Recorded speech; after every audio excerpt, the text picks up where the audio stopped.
वाह सुधा भाभी, तुम्हारे जैसी माँ तो मैंने आज तक नहीं देखी। जिस बहू के कारण बेटा 4 महीने से बिस्तर पर पड़ा है, उसी बहू को इतना सर पर चढ़ा रखा है। पति खाट पे पड़ा है और ये सज धज कर व्रत पूजा का ढोंग कर रही है। नैना को तैयार होकर वट सावित्री की पूजा करते हुए देखकर कौशल्या जी गुस्से में तमतमाते हुए अपनी भाभी सुधा से बोल पड़ी। ये आप क्या बोल रही हो जीजी?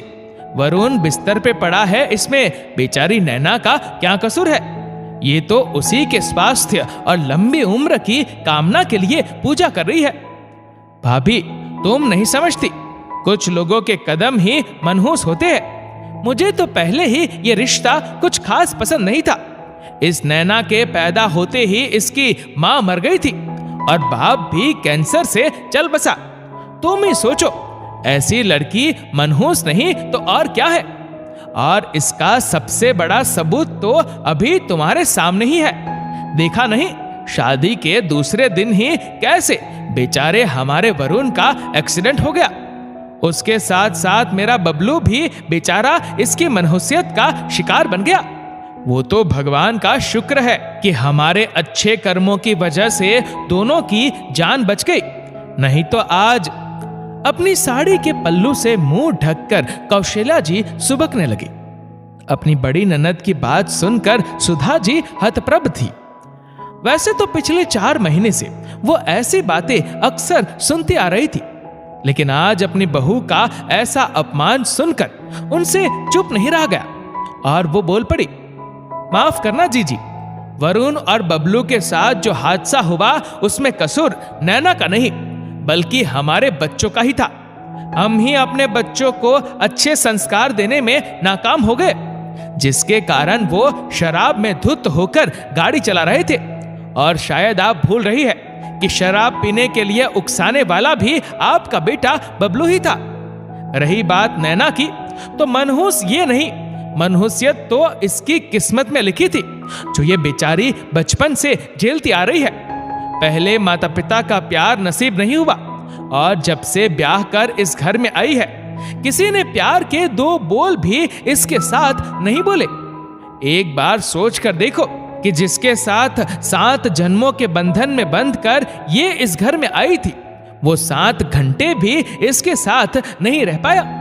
ये चाहती तो अपने दादा दादी के पास वापस भी जा सकती थी, क्योंकि ये पढ़ी लिखी है और नौकरी भी करती है।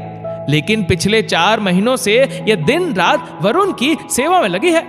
मेरा भी इतना ख्याल रखती है। कहती है इतनी मुश्किल से माँ का साया मिला है, अब इस साये से कभी दूर नहीं होना चाहती। आज इसकी सेवा से ही वरुण कोमा से निकल आया है।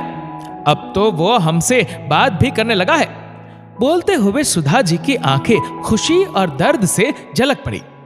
कितने अरमान लेकर एक लड़की अपने ससुराल में कदम रखती है। यदि आते ही सारी मुसीबतों का जिम्मेदार उसे ठहरा दिया जाए, तो आप ही बताइए उस लड़की पर क्या बीतेगी। जीजी, मानती हूं माँ का कलेजा अपने बेटे के लिए फटता है, लेकिन बहू भी तो किसी की बेटी होती है। उसके साथ ऐसा व्यवहार हमें कहां शोभा देता है। सुधा जी की बात सुनकर कौशल्या जी की नजरें झुक गईं। सच में बबलू के जिद करने पर ही बार में जाकर सभी दोस्त शराब पीकर आ रहे थे, जिसकी वजह से बबलू और वरुण दोनों का उस दिन एक्सीडेंट हो गया था। नैना तो उनकी इसी गलती की सजा भुगत रही थी, जो शादी के दूसरे दिन ही उसका पति अस्पताल में भर्ती हो गया और कोमा में चला गया। फिर भी उसने इस परिवार को अपना परिवार समझकर पूरे मन से वरुण और सुधा जी की सेवा की। इतनी देर में ही नैना पूजा खत्म करके आई और सुधा जी और कौशल्या जी के पैर छूकर आशीर्वाद लेने लगी। दोनों के मुंह से एक ही साथ निकला, सदा सौभाग्यवती रहो। नैना के चेहरे पर मुस्कान छा गई। दोस्तों, इस वीडियो को लेकर आपकी क्या राय है, नीचे कमेंट करके जरूर बताएगा। और अगर आपको वीडियो अच्छा लगा हो तो इस वीडियो को लाइक करेगा, शेयर करेगा ज्यादा से ज्यादा लोगों तक। और ऐसे ही और भी इंस्पिरेशनल वीडियोस के लिए सब्सक्राइब करें हमारे यूट्यूब चैनल को और फेसबुक पर फॉलो करें हमारे पेज को। धन्यवाद।